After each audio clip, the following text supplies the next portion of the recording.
Hi all, welcome to meet the right guidance. അപ്പോൾ എല്ലാവരും തന്നെ നിരവധി എക്സാമുകളൊക്കെ വന്നിട്ടുണ്ട്, അതിന് വേണ്ടിയിട്ട് പ്രിപ്പയർ ചെയ്തുകൊണ്ടിരിക്കുകയായിരിക്കും.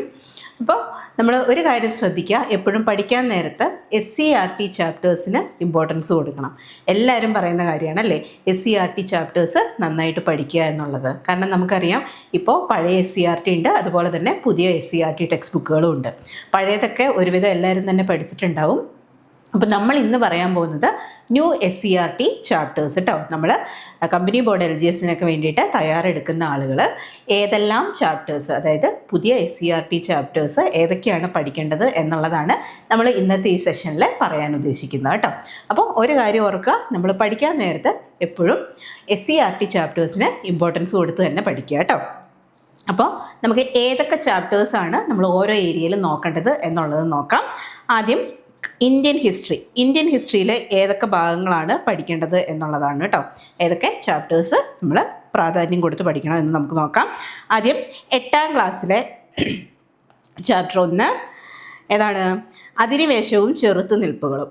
അതുപോലെ 8ാം ക്ലാസ്സിലെ തന്നെ രണ്ടാമത്തെ ചാപ്റ്റർ ദേശീയ പ്രസ്ഥാനത്തിൻ്റെ ആവിർഭാവത്തിലേക്ക്. പിന്നെ ക്ലാസ് 10 ചാപ്റ്റർ 6 സ്വാതന്ത്ര്യത്തിനായുള്ള ബഹുജന മുന്നേറ്റം.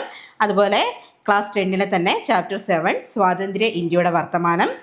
അതുപോലെ ക്ലാസ് 10 തന്നെ ചാപ്റ്റർ 8 ജനാധിപത്യം ഒരു ഇന്ത്യൻ അനുഭവം. അപ്പോൾ ഇത്രയും ചാപ്റ്റേഴ്സാണ് നമ്മൾ ഇന്ത്യൻ ഹിസ്റ്ററിയുടെ ഭാഗത്തു നിന്നും നോക്കേണ്ടത്. കാരണം നമുക്കറിയാം സ്വാതന്ത്ര്യ സമരകാലത്തെ ചരിത്രം, അതുപോലെ തന്നെ സ്വാതന്ത്ര്യാനന്തര ഇന്ത്യ, ആ ഭാഗങ്ങളിൽ നിന്നുള്ള ക്വസ്റ്റ്യൻസൊക്കെ നമുക്ക് പ്രതീക്ഷിക്കാം. നമ്മുടെ സിലബസിൽ ഉൾപ്പെടുത്തിയിട്ടുള്ള ഭാഗങ്ങളാണ്.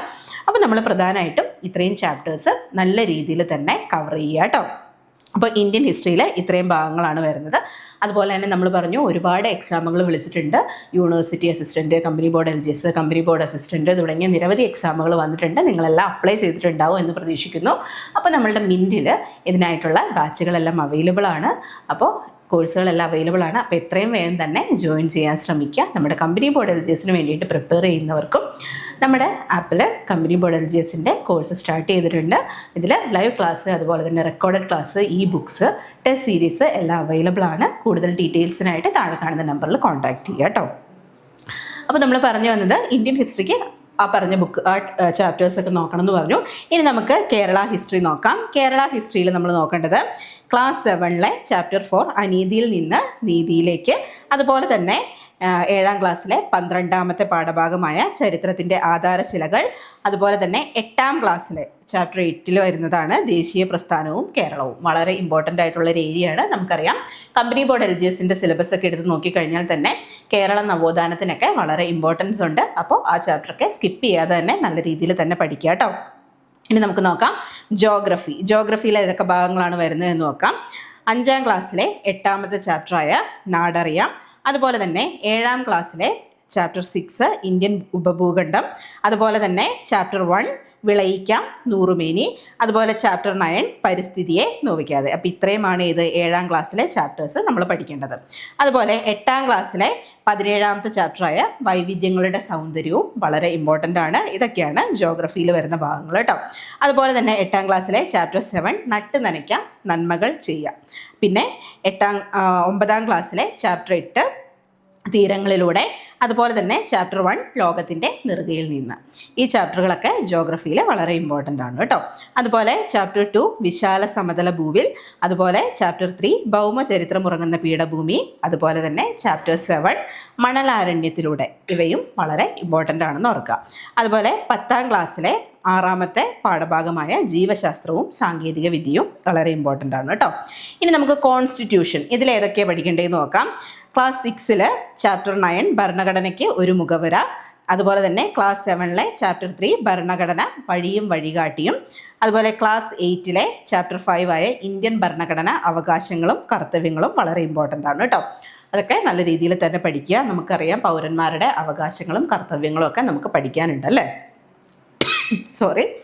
അതുപോലെ തന്നെ ക്ലാസ് 9 ചാപ്റ്റർ 4 ഇന്ത്യൻ ഭരണഘടനയിലെ അധികാര വിന്യാസം. ചാപ്റ്റർ 7 ജനാധിപത്യത്തിൻ്റെ വ്യാപനം സ്ഥാപനങ്ങളിലൂടെ. അതിലാണ് വിവിധ കമ്മീഷനുകളൊക്കെ ഉൾപ്പെടുന്നത്. പിന്നെ ചാപ്റ്റർ 8 അതിൽ ലിംഗവിവേചനമില്ലാത്ത സമൂഹത്തിലേക്ക്. വളരെ ഇമ്പോർട്ടൻ്റ് ആണ് കേട്ടോ. ഇനി കെമിസ്ട്രിയിലെ പാഠഭാഗങ്ങൾ ഏതൊക്കെയാണെന്ന് നോക്കാം.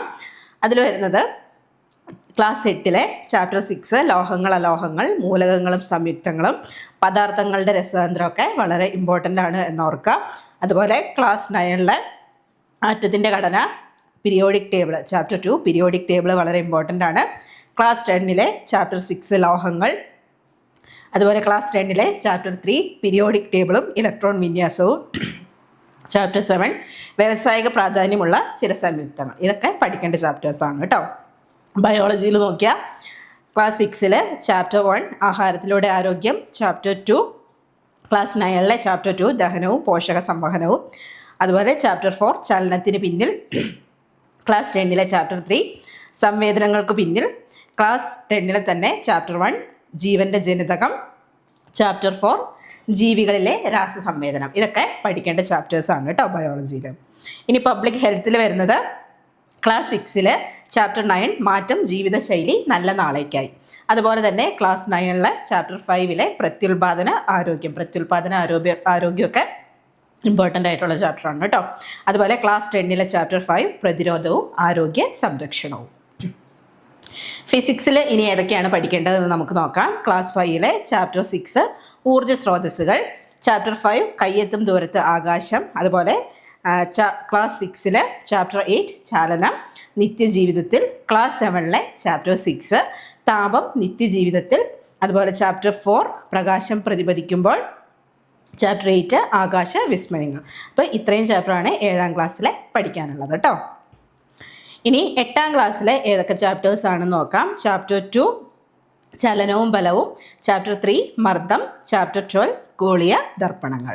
ഇനി ക്ലാസ് 9 വരുന്ന ഏതൊക്കെയാണ്? ചാപ്റ്റർ 6 പ്രവൃത്തിയും ഊർജവും, അതുപോലെ ചാപ്റ്റർ 5 പ്ലവക്ഷമ ബലം, ചാപ്റ്റർ 2 ചലന സമവാക്യങ്ങൾ.